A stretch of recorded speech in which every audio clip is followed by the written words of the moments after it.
Un bien immobilier peut être effectivement démembré.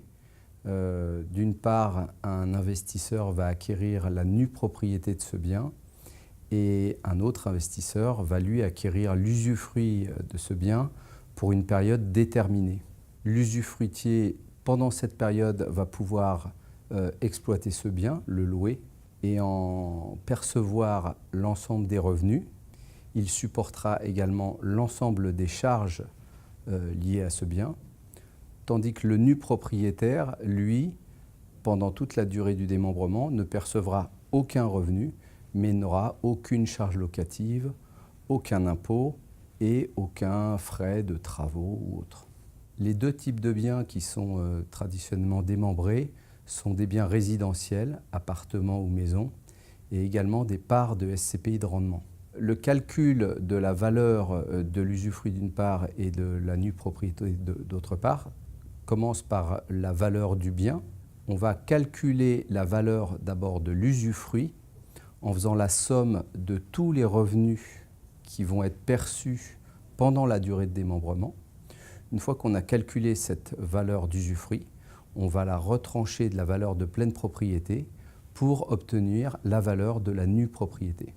Les clés de répartition entre usufruit et nue propriété sont classiquement pour des biens résidentiels sur une durée de démembrement de 15 ans de l'ordre de 35 à 40% pour l'usufruit et 60 à 65% pour la nue propriété. Pour du démembrement de SCPI, les ratios de démembrement seront généralement de 20-80 sur une durée de 5 ans, de 25-75 pour une durée de 7 ans et de 31% et 69% pour une durée de 10 ans.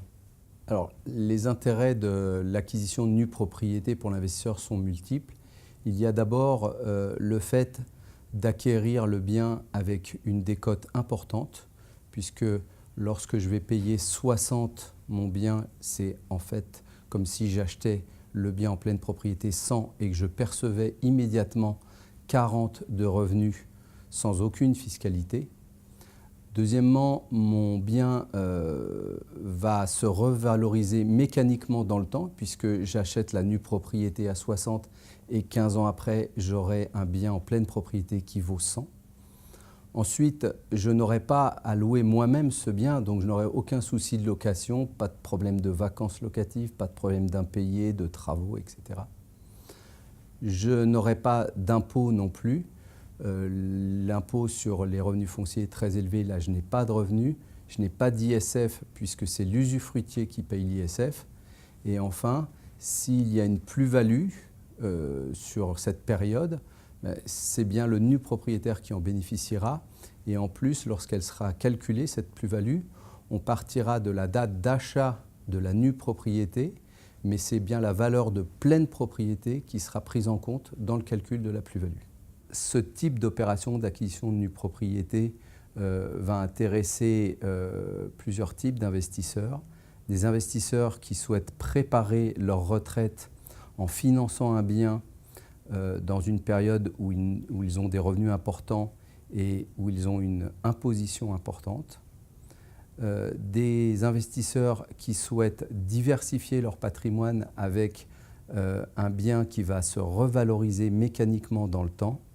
Et enfin, des investisseurs qui veulent maîtriser leur fiscalité avec un dispositif particulièrement intéressant au niveau de l'IR, au niveau de l'ISF et au niveau de l'imposition des plus-values immobilières.